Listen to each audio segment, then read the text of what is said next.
Hello and welcome. Let's continue with the Sean Pras add list.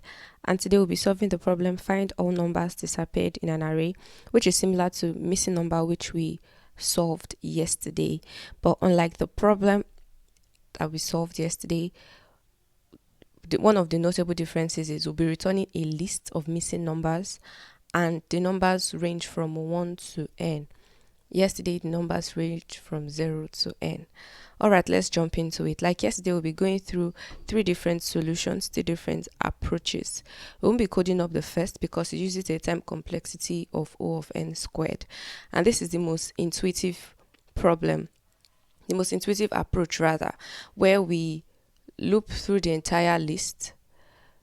And then we check if the number is missing from the array. If it is, we append it to our array. Now this takes an O of n squared time because first we are traversing, which takes O of n time, and then we are checking if that item is in the array, which is a nested O of n time, and so we know we have an O of n squared time. This was a mistake we made in the previous video where we said that it's O of n time. No, checking if an item exists in an array takes O of n time. This is why we use options like set, hash, and any key value per data structure, because the lookup time is constant. But for array, the lookup time is O of n time. But this is a good way to just your first approach doesn't have to be optimal, but this is a good first approach. Now the second approach we would be using is the hash set. Now the first thing we'll do is we would save, let's assume we have, let's work with simple numbers 1 1. So first we'll save this in our set 1 1, and then we will traverse this array.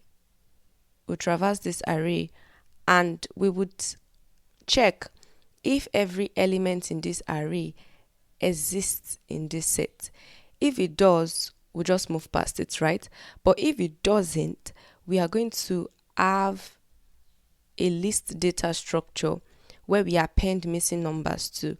Now, as you can see, every number in this array matches this list, but we know that the length of this list is 2 and 2 is missing here. So when you're traversing, don't forget to traverse up to the length of the nums plus 1. Just as a recap, in case that wasn't clear, first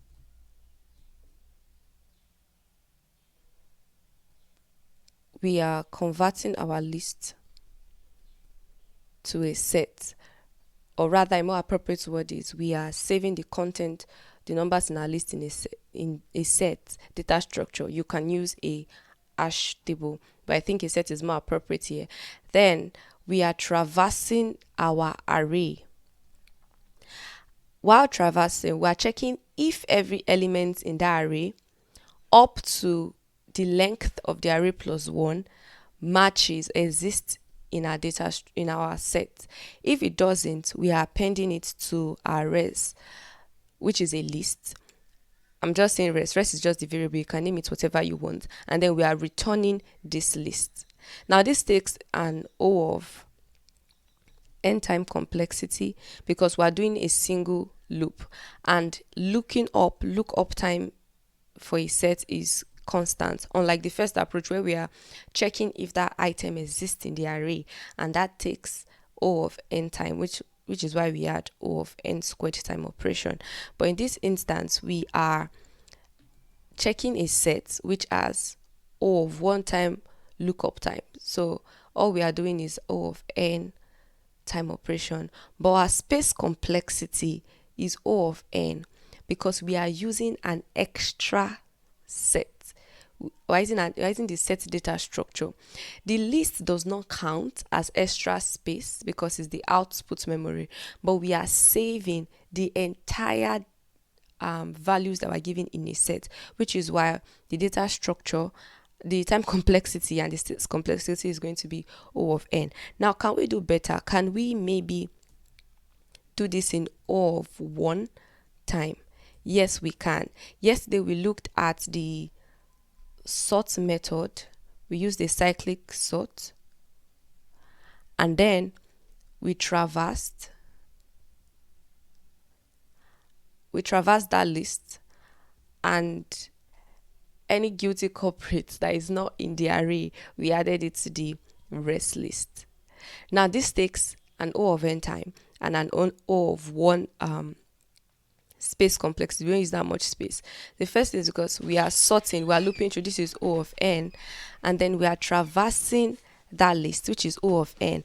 But like we mentioned yesterday, these operations do not happen they happen concurrently. One is not dependent, or rather one is dependent on the other, in the sense that we have to run O of n, then we have to run another O of n.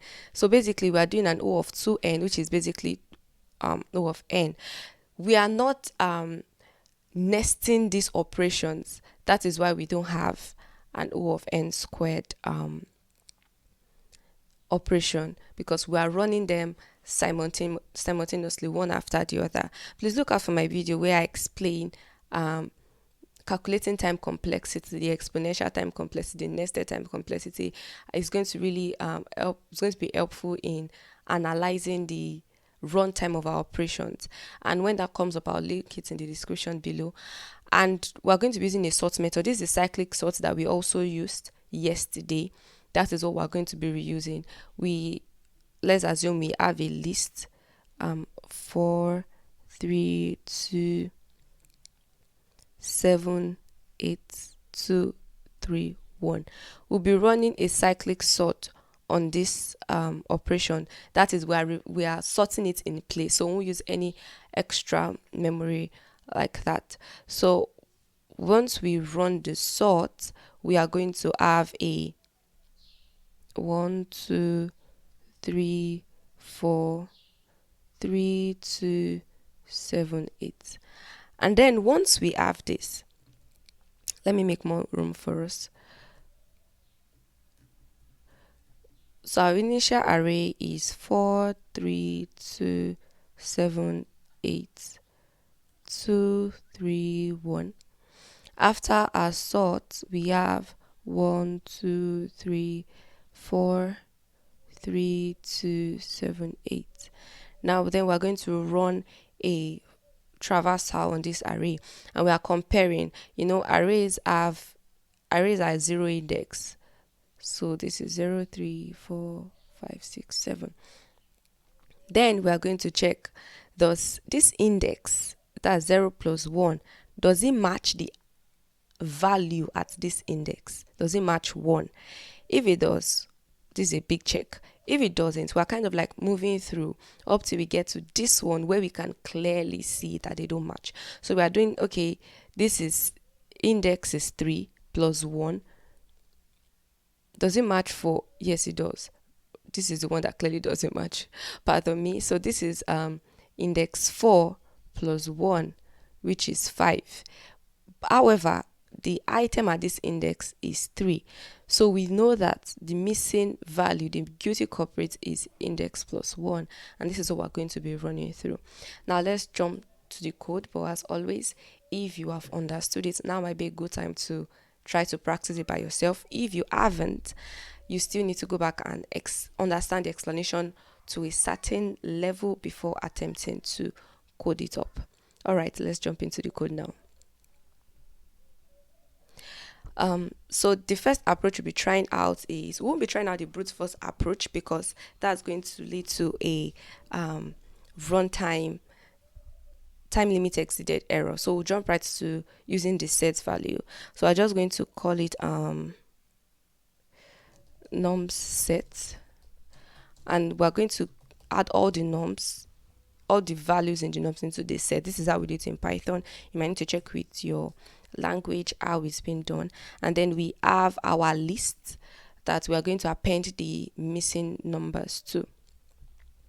All right, now it's time to run our traversal, and we're running range of length of nums plus 1. Now if We need to start from 1. No, we don't need to start from 1. Okay, so now we're saying that if I in num set, rather if I not in num set, we don't need I in num set. If I not in num set, then we want to append I, and then we can just return I. All right, cool. Run the example test cases before we submit. Let's see what this says. Runtime error.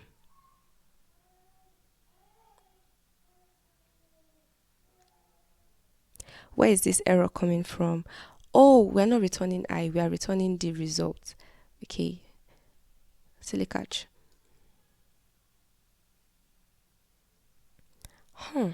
We have an error. Oh, 056. Yes, we should have. We are starting from index 1, not index 0. Yeah. Cool. So I hope you didn't make this silly mistake.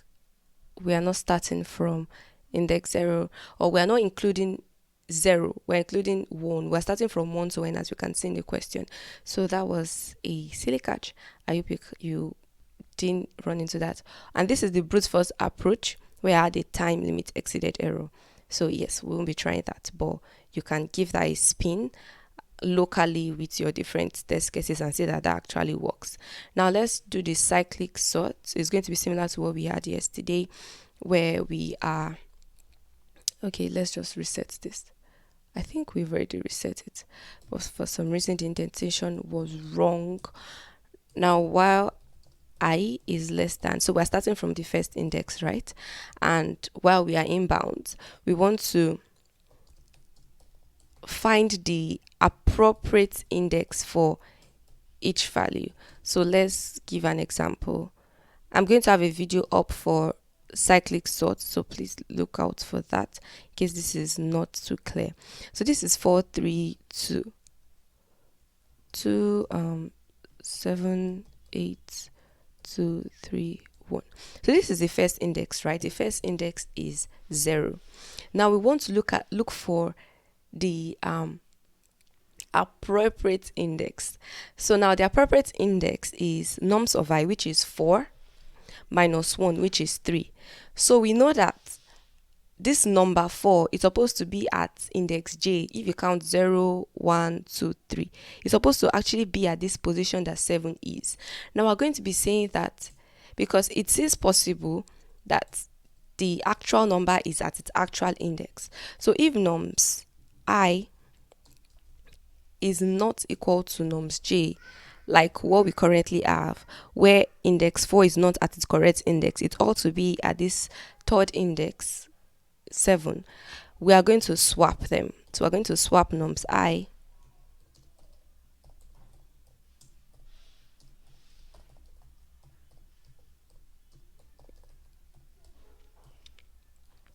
otherwise we are just going to increment the value of I. So at the end of this loop, we are going to have a sorted array of 1 2 3 4 4 3 2 7 8. But we can see that some values are clearly missing.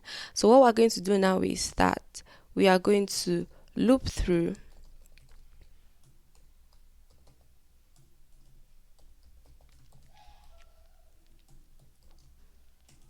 we don't need 0 because it normally starts from 0, but we do need +1 because we want it to stop just before the last index.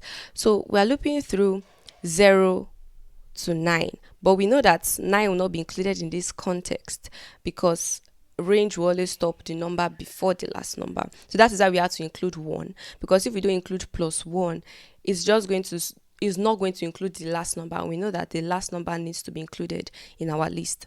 So now we're looping through this entire array, and we're saying that if I plus 1 is not equal to the number at its index. Now I plus 1, we know I is starting from 0, so we're saying 0 plus 1, that is 1.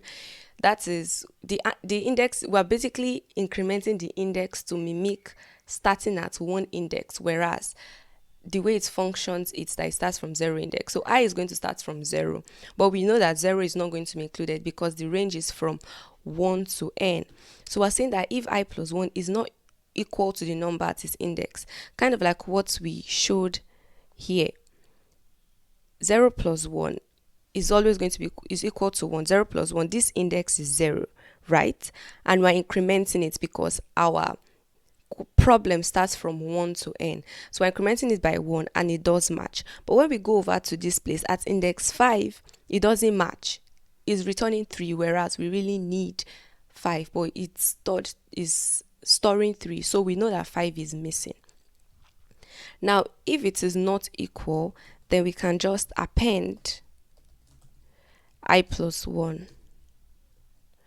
And that is all. And now we are just going to return res. If it does match, we don't need to do anything. So this is all. We're going to run our code.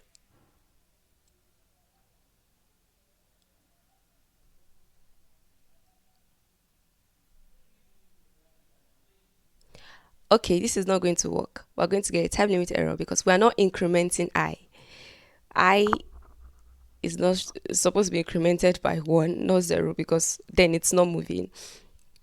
Res is not defined. Oh, another silly error. So we need to define res, the list that we are to return. All right, let's give that another spin.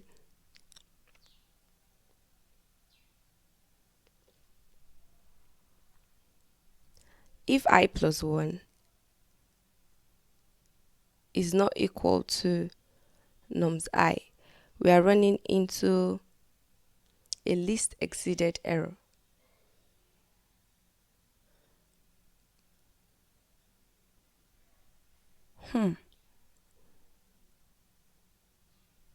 Okay.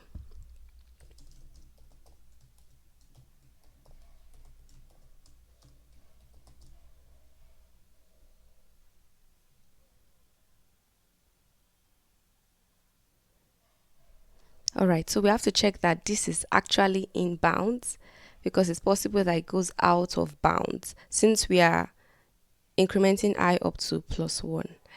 There were quite a few errors, but it was a learning process, and I hope that you got to give it a spin yourself. As always, you can always check.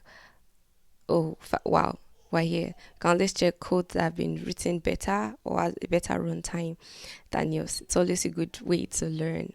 Yeah, this is really, really good. Thank you for watching and hanging around. I'll see you in the next video. Bye.